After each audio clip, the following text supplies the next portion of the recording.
But you're becoming a monk, already talked about that. What is the most rewarding part of meditating every day? That's a good question.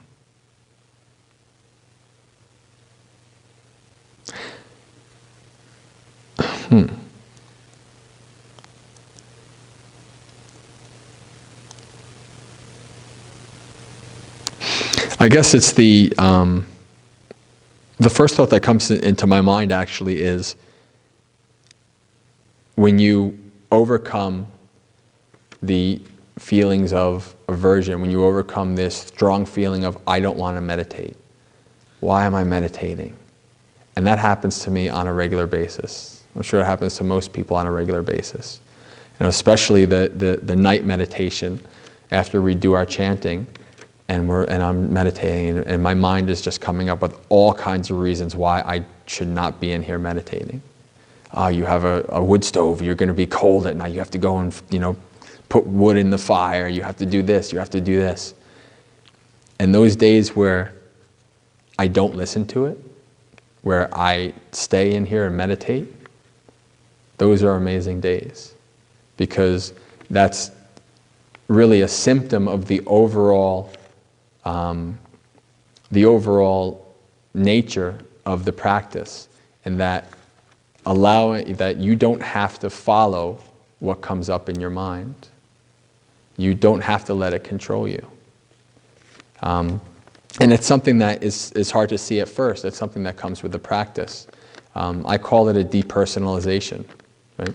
When you start to see that your thoughts are not you, it gets a little weird at first, but then it's really, really freeing. It's really freeing because you don't have to follow those thoughts. They come up, but you can just let them go. And you have the power to do that. But you have to get to the point in the meditation where you actually see that for yourself to really believe it. Until that time, you won't believe it. So really, it's the depersonalization, the seeing how the practice allows me to live the way I live. Of course, every once in a while, there's like an amazing insight. Wow, and then the insight stays or it goes, and then okay, now continue walking back and forth, or continue sitting on the cushion, continue following your breath. Those are good experiences as well, but they pale in comparison to the freedom. It really, when you start to be able to depersonalize your thoughts, it really is like putting down a burden. It really is. Actually, the Buddha calls I. The Buddha calls identity, the self-view. He calls that a burden. And letting go of that self-view is dropping that burden. It's the most bliss. It's the most freedom. So when you start to see that, so for me, that's really kind of the most rewarding part of my meditation every day. Yeah. So being a monk and going through all of the mindfulness and the meditation, is there anything that you would go back and tell your young 20-year-old self, besides all of the things we already know about mindfulness? Is there anything that can help us become productive adult human beings? The practice itself, I don't know. I'm trying to think about the first part. If there was anything I'd tell my younger self regarding this. I guess, I don't know. That's almost kind of like almost like a regret kind of thing. Like, is there anything that I should tell my younger self so that, he doesn't go through the stupid stuff that he did? I don't know. I guess for me to tell myself, the overall message would be is don't quit. Just keep going, no matter what there's benefit to the practice, just to keep going, just to keep practicing. Don't let it fall by the wayside. And it will. It definitely will. Before I had a consistent daily practice where I literally practiced every day, I went through probably about 3 years of meditation. It's not an easy thing to develop that. And really what kind of has to happen is you have to make it a priority. You have to really see that it has benefits. You have to really experience those benefits, and it starts to become a priority over other things. Going back to a little bit about the video games, actually, how it became a priority for me was, I wanted to meditate. And I knew I wanted to meditate, but, I was meditating at night, after work, after running around in emergencies and working late and all this stuff, and it just didn't work. So it became enough a priority where instead of going to bed at 1 o'clock in the morning and playing video games until then, I went to bed at 11 and played video games till then. And I woke up earlier, and I made it a practice. I went to work earlier. I went from being the person who came in 15 minutes late with everybody else to the person who got there not at 9:15, but at 8:15. And I practiced. I did my walking meditation and my sitting meditation because I saw the benefit, and that turned into my consistent practice that I did for years. And people saw that over the years. They saw that, and they knew who I was, and they knew what I did. And sometimes they'd ask me questions. But really I did quit in the beginning. And I think I told you guys this, because I developed such a negativity to the practice, because I didn't really have the right information. I didn't really have the right, until I moved here, I was the only Buddhist I knew in my daily life. I didn't have a Sangha. I didn't have groups of people that I could be with, or a monk that I could learn from. So I learned a lot from online and stuff like that. And in the beginning, when I first practiced, this was even before I became a Buddhist, the basic meditation is sit straight, close your eyes, follow your breath. And I'm like, okay, I can't sit straight. I can't follow my breath. God, I suck. I can't believe this. And that just built and built and built. And I noticed I quit meditation because it was harming me more than it was helping me. Literally, it was literally making things worse. Yes, meditation can make things worse if that's how you do it, if that's the mindset, because you don't know. But when I came back a year and a half later, I said, you know what? I know meditation has benefits. I just know it.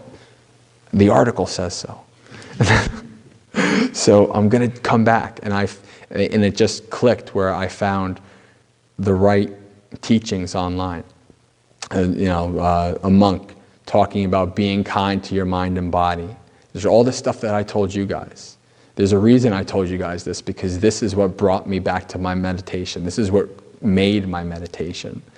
The being light. It's the first time or Dalai Lama makes some jokes too, but I just listened to this one monk, Ajahn Brahm is his name, and he's just talking and he's just joking in the middle of the talk, and he's just happy and laughing, and like the old image of the happy laughing monk just clicked again, and just it followed. It worked for me, and it totally changed my practice, and it led day by day of my practice to me being here in robes, And I started out, one thing I didn't tell you guys that I really wanted to tell you was that doing meditation 5 minutes a day is more important than doing meditation an hour once a week. If you consistently do that, even if it's 5 minutes, trust me, when I came back to meditation, I was kind to myself. I was very easy on myself, and I said to myself when I sat down, I'm going to sit. And for however long my mind and body are okay with sitting, that's how long I'm going to sit. And in the beginning, that was like 3 minutes. But that grew over the years to maybe 20 minutes. No, actually, since coming to the monastery, I can sit a little bit longer because I don't sit on chairs and lots of stuff, comfortable stuff anymore. So if you're having a lot of issues and you really want to do meditation, when you're in the car, don't have the car seat back. When you're sitting at a desk, Don't lean back. Practice like this so you develop the strength in your abs to keep yourself up. It makes a big difference. I did that as a layperson years ago.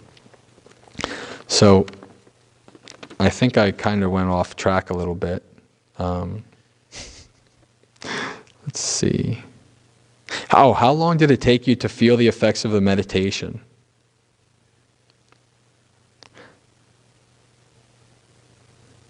Not after I came back, after I quit. When I came back the second time, I would say probably in the first couple months is when I really started to at least start to see the peace of it.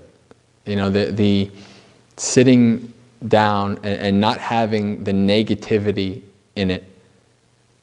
And also, because I had such issues following my breath, and I still do to this day. The breath and I, due to childhood asthma and allergies and all kinds of stuff, lots of fears and stuff, we don't get along that well. But we're getting along a lot better than we used to.